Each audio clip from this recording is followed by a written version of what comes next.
I want to assure you of our deep commitment in taking proactive steps to prevent any potential spread of the infection in our prisons.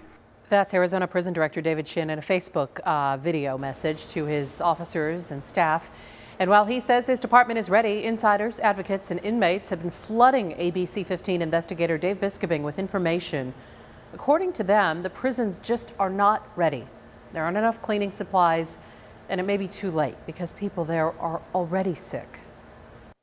The emails from inmates and their families have been pouring into our newsroom. No soap, no cleaning supplies, no confidence that the Arizona Department of Corrections will be able to manage COVID-19. Advocates Joe Watson and Becca Felk have been getting the messages too. We've had dozens of responses from folks. I want to say close to 70 right now.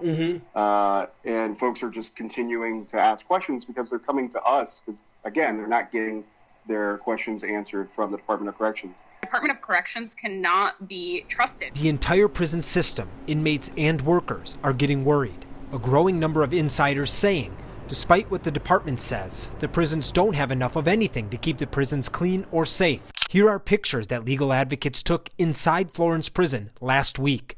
Crowded dorms where disease can easily spread. These bathrooms, sinks, toilets, floors, which all speak for themselves.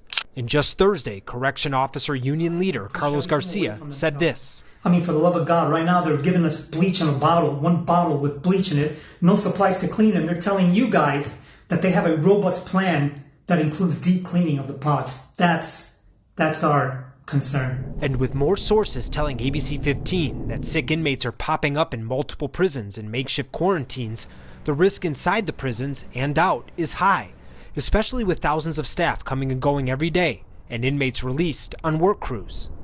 Minimum security yards in Buckeye and the minimum security yards in Perryville, so men and women who go to a central hub and they're making and wrapping sandwiches that you can buy at QT. The American Friends Service Committee, the Prison Law Office, ACLU, have all sent letters to state leaders asking to reduce the prison and jail populations. Other places are doing just that. Ohio and New York City, two examples making headlines. So we asked the governor on Friday. So we're going to do every precaution necessary to protect public health, whether someone's an inmate or a citizen. We've issued the guidance.